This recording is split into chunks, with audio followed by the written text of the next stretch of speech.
2014 में देश की जनता ने नरेंद्र भाई मोदी जी पर भरोसा विश्वास व्यक्त किया था कि ये भ्रष्टाचार को समूल नष्ट करेंगे। राष्ट्रीय सुरक्षा एक बहुत बड़ा विषय था, उस पर भी लोगों की उम्मीद थी कि राष्ट्रीय सुरक्षा जिस तरह से पाकिस्तान लगातार आतंकवाद को बढ़ावा दे रहा है, प्राइम मिनिस्टर उस पर अंकुश लगाएंगे। दोनों ही मोर्चे पर प्राइम मिनिस्टर मोदी ने बहुत अच्छा काम किया है। लेकिन ये विपक्ष के लोगों से पूछना चाहते हैं कि जब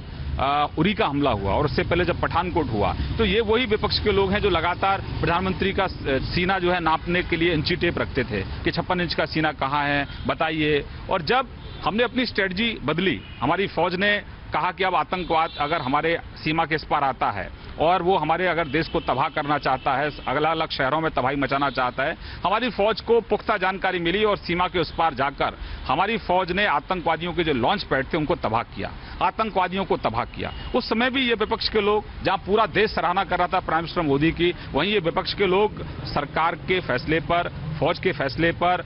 सवाल उठा रहे थे, कह रहे थे सबूत दो। वहीं दूसरी तरफ काले धन के लिए लगातार ये लोग बोल रहे हैं काले धन पर कार्रवाई कब, काले धन पर कार्रवाई कब, भ्रष्टाचार पर कार्रवाई कर। और जब आप काले धन पर और करप्शन पर जब कार्रवाई हो रही है, और ये कार्रवाई उन लोगों के ऊपर है जो एक पैरेलल इकोनॉमी इस देश के अंदर फेक करेंसी के रैकेट से चला रहे हैं, ये लड़ाई उनके खिलाफ है, ये सर्जिकल स्ट्राइक उनके ऊपर है जो देश के अंदर नशे का कारोबार करते हैं, जो आतंकवादियों को धन मुहैया कराते हैं, जिन्होंने भ्रष्टाचार से धन अर्जित किया हुआ है, काले धन का संचय किया है, और जो गांव के गरीब का हक है उसको उन्होंने अपने घरों के अंदर, अपने बेड के अंदर दबा के रखा हुआ, ये उनके ऊपर है। तो ये विपक्ष के लोग ये बताएं कि आप आम आदमी की बात करते हैं, किसान की बात करते हैं, ये तो उनके हित के लिए हो रहा है, तो आप ये बताइए कि आम आदमी के नाम पर, किसान के नाम पर आप ऐसी ताकतों को समर्थन क्यों दे रहे हैं जो इस देश की इकोनॉमी को खोखला करना चाहते हैं पैरेलल एक फेक करेंसी के रैकेट से। तो श्रीकांत जी, क्या आपको लगता नहीं है कि काफी चैलेंज होगा? सारी ऑपोजिशन पार्टीज अब यूनाइट हो गई है एंड वो क्वेश्चन कर रही है कि इस टाइम पे ये अनाउंसमेंट क्यों करा गया?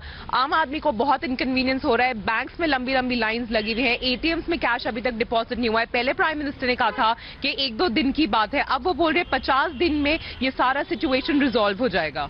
देखिए, ये देश के लोगों की लड़ाई है, दिक्कतें हैं, ग्राउंड पे थोड़ी दिक्कतें आ रही हैं क्योंकि एक बहुत बड़ा एक चेंज है, एक युद्ध है, और इस युद्ध में इनिशियली थोड़ी दिक्कत लोगों को है क्योंकि लोगों को भरोसा भी है प्राइम मिनिस्टर मोदी पर, उनकी इंटेंशन पर, उनकी पॉलिसी पर, उनकी लीडरशिप पर कि मोदी जी के नेतृत्व में देश सुरक्षित है, और जो भी फैसला मोदी जी ने लिया है वो देश के उज्जवल भविष्य के लिए लिया है, और जो लोग लाइन में खड़े हैं उनके बच्चों के उज्जवल भविष्य के लिए लिया है। तो उन लोगों में दिक्कतों के बावजूद भी वो सेटिस्फाई हैं, प्राइम मिनिस्टर मोदी के साथ वो खड़े हुए हैं। लेकिन जहां तक विपक्ष की आप बात कर रही हैं, विपक्ष का काम है राजनीति करना, विपक्ष के लोग राजनीति करें, ये देश की जनता देख रही है कि एक तरफ प्राइम मिनिस्टर मोदी हैं जो करप्शन को समाप्त करना चाहते हैं, वहीं ऐसे लोग हैं जो करप्शन की बात तो करते हैं लेकिन करप्शन समाप्त ना हो इसके लिए सरकार पर दबाव बना रहे हैं। So clearly, Tina, it has been a day of accusations and counter accusations, and clearly that is something that we will see for the days to come as well, especially in the upcoming winter session of the parliament, where clearly